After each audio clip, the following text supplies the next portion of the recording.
Hello student, मैं doctor S Bhardwaj आज आप लोगों को काल्डोर का व्यापार चक्र के सिद्धांत के बारे में जानकारी दूंगा। निकोलस काल्डोर का व्यापार चक्र का मॉडल कीन्स के शब्दावली पर आधारित है। जैसे कीन्स कहता है कि बचत और निवेश बराबर होनी चाहिए, वैसे इनका मॉडल बचत और निवेश पर बल देता है। इनका कहना है कि चक्र दबावों का प्रभाव है जो अर्थव्यवस्था को नियोजित बचत और निवेश की समानता की ओर ले जाता है। इन्होंने स्पष्ट करने का प्रयास किया कि किसी वृद्धि कारक के न होने पर व्यापार चक्र किस तरह उत्पन्न होते हैं। अपने सिद्धांत में इन्होंने यह स्थापित करने का प्रयास किया कि वास्तव में नियोजित बचत और निवेश का अंतर ही चक्र उत्पन्न करता है। माने बचत और निवेश यही चक्र को उत्पन्न करता है, परंतु चक्र केवल तभी संभव है जब बचत और निवेश गैर रेखी होते हैं। इनका कहना है कि बचत और निवेश दो तरीके के हो सकते हैं, एक तो रेखी, दूसरा गैर रेखी। रेखी माने समांतर, और उसमें व्यापार चक्र किसी भी हालत में होना संभव नहीं है। गैर रेखी में ही, नॉन लाइनर में ही यह संभव है। जैसा कि इस चित्र से स्पष्ट है कि पहला जो चित्र है ए और बी चित्र, ए चित्र में एस अधिक है और जो आई है निवेश वो नीचे से ऊपर की ओर जा रहा है।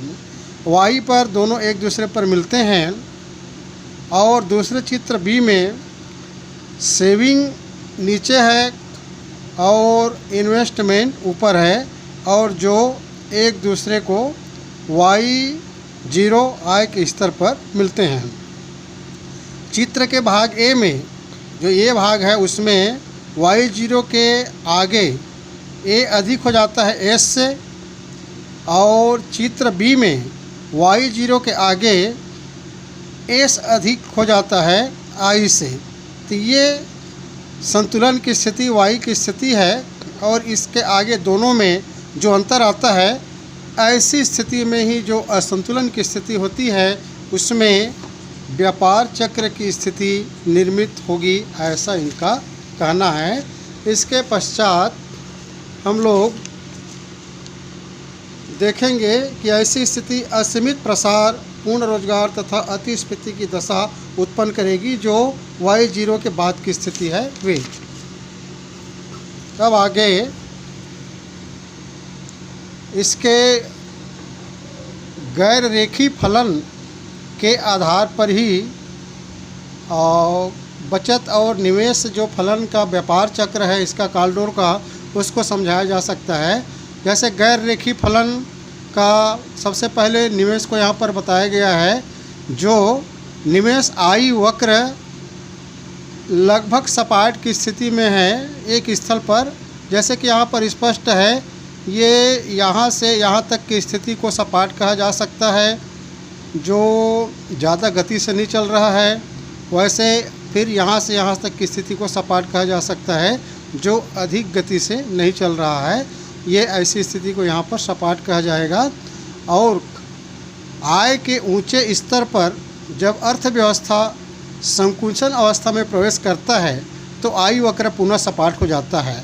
आय के एकदम ऊंचा स्तर यहाँ पर है, और इसके पश्चात अर्थव्यवस्था अपने ऊंचे सर्वोच्च स्तर पहुँचा है। इसके पश्चात भी हम विकास करना चाहते हैं तो विनियोग कम होने लगता है और सेविंग अधिक होने लगता है वास्तव में, तो यह सपाट की स्थिति हो जाती है। और निवेश यहाँ पर जैसे नीचे की ओर गिर रहा है, माने कम दिख रहा है, क्योंकि ऐसी स्थिति में लागत बढ़ जाती है, शुद्ध निवेश कम हो जाता है, और लागत की बढ़ोतरी, लागत में बढ़ना और उधार लेने की कठिनाइयाँ आदि की वजह से उत्पादक को और तेज़ी से मुद्रा प्रसार को रोकती है, और उत्पादन का जो क्रम होता है धीमा पड़ने लगता है।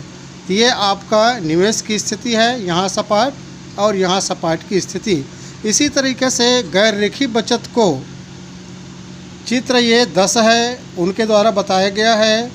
आय के एक बहुत निचले स्तर होता है, यहाँ से स्टार्ट होता है आय का बहुत नीचे स्तर, यहाँ पर बचत बहुत कम होती है। कई बार बचत तो ऋणात्मक भी हो सकती है। इस तरह प्रसार की प्रावस्था के दौरान मार्जिनल प्रोपोर्शनिटी टू सेविंग, जो बचत की सीमांत क्षमता होती है वह प्रसार के प्रारंभिक अवस्था में अधिक पाई जाती है और आय के सामान्य स्तरों पर वस्तु में वृद्धि की दर कम होती है। माने आय हमारे पास कम रहेगा तो बचत कम रहता है, परंतु जैसे जैसे हमारी आय इधर बढ़ते जाएगी हमारी बचत की स्थिति भी हमारा बढ़ते जाता है। तो इस तरह से वक्रकारी स्थिति को यह कुछ स्थिति को प्राप्त करते हुए आगे की ओर यह बढ़ता है। और जैसे जैसे हमारी आय बढ़ते जाती है हम एक ऊंचे स्तर की ओर जाते हैं और हमारी बचत भी ऊपर की ओर बढ़ती है, ज़्यादा होती है।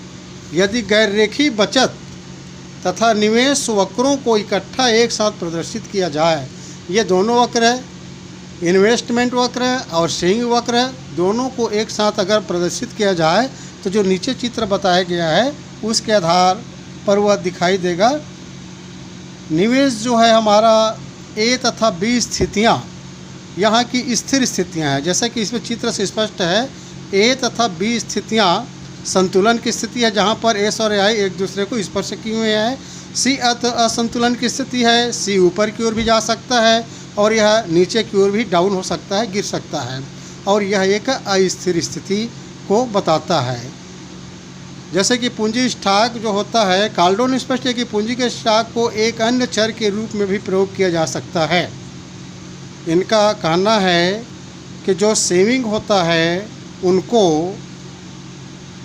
पूंजीगत स्टॉक आय के अलावा पूंजीगत स्टॉक भी प्रभावित करता है और इन्वेस्टमेंट को भी आय के अलावा पूंजीगत स्टॉक जो है प्रभावित करता है।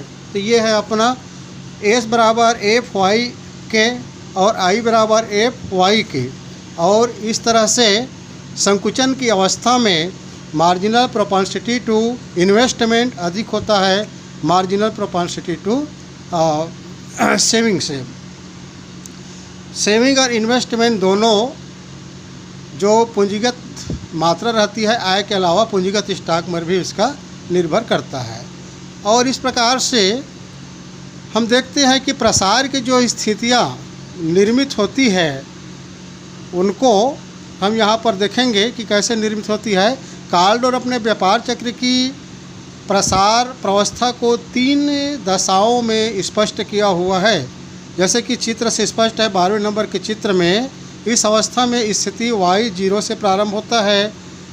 मान लीजिए कि अर्थव्यवस्था सी बिंदु में संतुलन की स्थिति में है, परंतु यह एक अस्थिर संतुलन, मैंने बताया पूर्व के उदाहरण से कि यह अस्थिर होता है, बी स्थिर हो सकता है, ए स्थिर हो सकता है, लेकिन यह अस्थिर स्थिति है। बिंदु सी के ऊपर की ओर स्थानांतरण दर्शाता है। बिंदु सी से ऊपर की ओर जब हम जाएंगे तो आई अधिक है एस से। इस चित्र से स्पष्ट है कि सी से ऊपर की ओर आई ऐसा गया हुआ है और एस इनके नीचे है, तो आई अधिक है सी बिंदु के स्थिति में। इस सेविंग से हमारा विनियोग अधिक है बचत से। जब विनियोग अधिक होता है तो अर्थव्यवस्था प्रसार पथ की ओर ले जाता है इनको, चूँकि निवेश ऊंची है अतः अर्थव्यवस्था में पूंजीगत स्टॉक तेज़ी से बढ़ेगा निवेश अधिक होने की वजह से, और पूंजीगत स्टॉक के बढ़ने से पूंजी की सीमांत क्षमता भी घट जाएगी। उत्पत्ति ह्रास नियम का यहाँ पर जो लागू होता है इसलिए, और निवेश चक्र वक्र नीचे की ओर शिफ्ट करता है।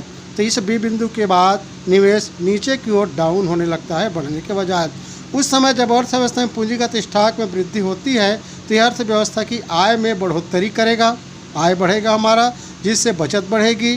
बचत वक्र ऊपर की ओर विवर्तित होगा तथा इस निवेश वक्र आई से नीचे की ओर विवर्तित वक्र बचत वक्र एस की ऊपर विवर्तित होने से बिंदु सी बी के पास चला जाता है। जो ये बिंदु होता है बिंदु सी, बचत वक्र धीरे धीरे ऊपर की ओर विवर्तित होता है और यह नीचे की ओर ऐसा डाउन होते जाता है, तो बी और सी बिंदु एक जगह पर चले जाते हैं। तो सी बिंदु बी बिंदु की ओर विवर्तित होता है। दूसरी कंडीशन में आई वक्र इन्वेस्टमेंट वक्र के नीचे की ओर तथा एस वक्र के ऊपर की ओर विवर्तित होना। ये इन्वेस्टमेंट वक्र भले ऊपर की ओर बढ़ रहा है लेकिन ये एक प्रकार से नीचे की ओर विवर्तित हो रहा है, ऐसा डाउन हो रहा है, और सेविंग जो है ऐसे ऊपर की ओर बढ़ रहा है।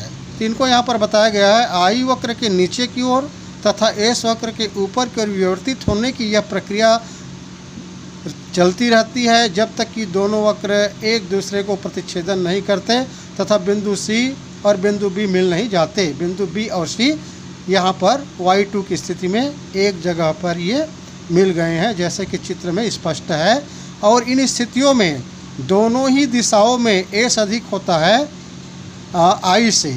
जो एस है ये अधिक हो गया है और यहाँ भी एस की स्थितियाँ यहाँ पर अधिक हो जाती है आई से। दोनों ही दिशाओं में एस अधिक है, अतः नीचे की दिशा में यह एक अस्थिर संतुलन की स्थिति है। और यह जो सी बिंदु होता है एक अस्थिर स्थिति को बताता है। यह अर्थव्यवस्था की ओर नीचे की ओर ले जाती है जब तक कि अर्थव्यवस्था 3वें बिंदु ए तक नहीं पहुंच जाता। तो सी बिंदु से यह डाउन होते होते जो रिकवरी हुआ रहता है वह नीचे की ओर आ सकता है। ये इन्होंने मुद्रा प्रसार के अंतर्गत और प्रसार की अवस्था में बताया। संकुचन की अवस्था में व्यापार चक्र की संकुचन प्रावस्था को भी 3 अवस्थाओं में बताया गया है। यहाँ पर हम y1 से प्रारंभ करेंगे और जो कि एक अल्पकालीन संतुलन है। यहाँ पर एक y1 अल्पकालीन संतुलन है जहाँ पर आय का नीचे स्तर है एकदम से ये, और दीर्घकाल में यहाँ पर अप्रयुक्त क्षमता के कारण पूंजीगत स्टाफ यहाँ पर बहुत कम है तथा निवेश वक्र ऊपर की ओर विवर्तित होता है। जब पूंजीगत स्टाफ कम है लेकिन निवेश ऊपर की ओर जब विवर्तित उद्यमी निवेश करते हैं और साथ ही बचत कम हो जाती है तो बचत वक्र भी नीचे की ओर विवर्तित कर देती है।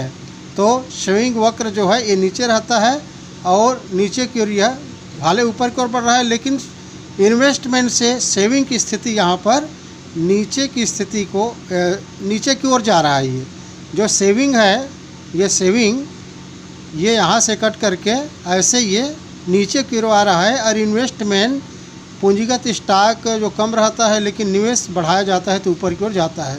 इस तरह आई वक्र के ऊपर की ओर विवर्तित होना तथा एस वक्र ऐसे नीचे की विवर्तित होता है, आई वक्र ऐसे ऊपर की ओर विवर्तित होता है, तो ए तथा सी स्थितियाँ निकट आती है। ऐसी स्थिति में एक संतुलन बिंदु जाएगा, ए और सी एक दूसरे पर ऐसे करके वो मिलते हैं, जैसा कि चित्र इसमें भी में स्पष्ट है। ऐसे करके ये इन्वेस्टमेंट और सेविंग ए से सी बिंदु पर एक जगह पर मिलते हैं। यह प्रक्रिया तब तक जारी रहेगी जब तक कि ए तथा एस वक्र एक दूसरे को स्पर्श नहीं करते। ए तथा जो बिंदु जो है सी पर नहीं पहुंच जाता और आई और एस वक्र एक दूसरे को जब तक स्पर्श नहीं करते, ए तथा सी जब तक आपस में नहीं मिल जाती तब तक ये स्थितियाँ बनी रहती है। परंतु y1 आई स्तर पर ए प्लस सी की यह स्थिति ऊपर की दशा में अस्थिर है। यह जो ए सी की स्थिति होता है यह अस्थिर स्थिति को बताता है, क्योंकि हम बी की ओर जाएंगे तो एस गिर रहा है और इन्वेस्टमेंट बढ़ रहा है। इस स्थिति को यह बताता है क्योंकि आई अधिक है एस से। ये जो इन्वेस्टमेंट होता है धीरे धीरे ऊपर की ओर बढ़ रहा है और सेविंग जो है बढ़ता भले है लेकिन वो नीचे की ओर गिरता है। तो यह प्रसारात्मक प्रक्रिया की ओर ले जाएगी।